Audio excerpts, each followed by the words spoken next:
ಎಲ್ರಿಗೂ crispy chicken samosa ಹೇಗೆ ಮಾಡೋದು ಅಂತ ಹೇಳಿಕೊಡ್ತೆ ಬನ್ನಿ.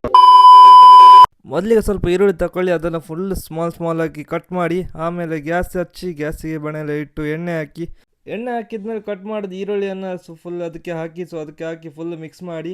ಈರುಳ್ಳಿ ಕಲರ್ ಗೋಲ್ಡನ್ ಕಲರ್ ಆಗಬೇಕು. ಅಲ್ಲಿ ತನಕ ಮಿಕ್ಸ್ ಮಾಡಿ, ಫುಲ್ ಮಿಕ್ಸ್ ಮಾಡಿ ಆದಮೇಲೆ ಸ್ವಲ್ಪ ಕ್ಯಾಪ್ಸಿಕಮ್ನ ಕೂಡ ಸಣ್ಣ ಕಟ್ ಮಾಡಿ ಅದಕ್ಕೆ ಹಾಕಿ.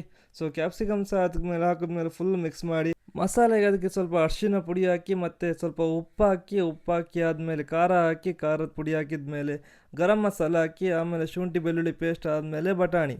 ಇದೆಷ್ಟನ್ನೆಲ್ಲ ಹಾಕಿ ಮಿಕ್ಸ್ ಮಾಡಿ ಆದಮೇಲೆ ಕೊತ್ತಂಬರಿ ಸೊಪ್ಪು ಹಾಕಿ, ಅದಾದಮೇಲೆ ಒಂದು ಸ್ವಲ್ಪ ಮೈದಾ ಹಿಟ್ಟಿಗೆ ನೀರಾಕಿ ಸ್ವಲ್ಪ ಗಮ್ ಥರ ರೆಡಿ ಮಾಡಿ. ಅದು ಬಿಸಿ ಆದಮೇಲೆ ಸ್ವಲ್ಪ ಹೊತ್ತು ಹಾಗೆ ಇಡೀನಿ.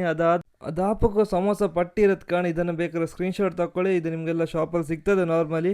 ಕೆಲವೊಮ್ಮೆ ಒಂದರಲ್ಲಿ 2 ಇರ್ತದೆ, ಅದನ್ನು ನೋಡ್ಕೊಳ್ಳಿ. ಸಿಂಗಲ್ ಲೇಯರ್ ತಗೊಳ್ಳಿ, ಅದನ್ನು ನೀವು ಟ್ರಯಾಂಗಲ್ ಥರ ಮಡಚಿ. ಒಂದು ರೌಂಡ್ ಮಡಚಿ ಆದಮೇಲೆ ಒಂದು ಸೈಡ್ ಓಪನ್ ಇಡೀನಿ ಮಸಾಲ ತುಂಬಿಸ್ಲಿಕ್ಕೆ. ಅದಕ್ಕೆ ಒಂದು ರೌಂಡ್ ಮಸಾಲ ತುಂಬಿಸಿ ಒಂದು ಸ್ಪೂನಲ್ಲಿ ಹಾಕಿ. ಅದಾದಮೇಲೆ ಮಡಚಿದ್ರೆ ಆಯಿತು. ಟ್ರಯಾಂಗಲ್ ಮಾಡಿದಂಗೆ ಒಂದು ರೌಂಡ್ ಫುಲ್ ಮಡ್ತಾ ಬನ್ನಿ. ಎಂಡಿನ ತುದಿಗೆ ಸ್ವಲ್ಪ ನೀವು ಆಗ ಮಾಡಿದ್ದು ಮೈದಾ ಹಿಟ್ಟಿದು ಗಮ್ ಉಂಟಲ್ಲ, ಅದನ್ನು ಹಾಕಿ ಅಣಿಸಿ ಬಿಡಿ. ಅಣಿಸಿ ಆದಮೇಲೆ ನಿಮ್ಮ ಸಮೋಸ ರಾ ಆಗಿ ರೆಡಿ ಉಂಟು. ಇದನ್ನು ಎಷ್ಟೊತ್ತಿಗೆ ಬೇಕಾದ್ರೆ ನೀವು ಎಣ್ಣೆಯಲ್ಲಿ ಬಿಟ್ಟು ತಿನ್ಬೋದು. ಎಣ್ಣೆ ಹಾಕಿ ಡೀಪ್ ಫ್ರೈ ಮಾಡಿ. 2 ಸೈಡ್ ಫುಲ್ ರೋಸ್ಟ್ ಆದ್ಮೇಲೆ ಸಖತ್ತಾಗಿರ್ತದೆ, ಮತ್ತು ಫುಲ್ ಕ್ರಿಸ್ಪಿ ಆಗಿರ್ತದೆ. ಇದ್ರ ಟೇಸ್ಟ್ ಮಾತ್ರ ಸಖತ್ತಾಗಿರ್ತದೆ, ಬಿಸಿ ತಿನ್ಲಿಕ್ಕೆ ಮಾತ್ರ ನೆಕ್ಸ್ಟ್ ಲೆವೆಲ್. ಒಳಗಡೆ ಫುಲ್ ಮಸಾಲದಾರ ಆಗಿ ಸಖತ್ತಾಗಿ ಉಂಟು. ಇದೇ ಥರ ವೀಡಿಯೋ ಬೇಕಿದ್ರೆ ವೀಡಿಯೋನ ಲೈಕ್ ಮಾಡಿ, ಶೇರ್ ಮಾಡಿ, ಕಮೆಂಟ್ ಮಾಡಿ. ಮುಂದಿನ ವಿಡಿಯೋ ಮಸ್ತ್ ಸಿಗ್ತಂತ ಹೇಳ್ತಾ ಇದ್ದಂಕ ಬಾಯ್.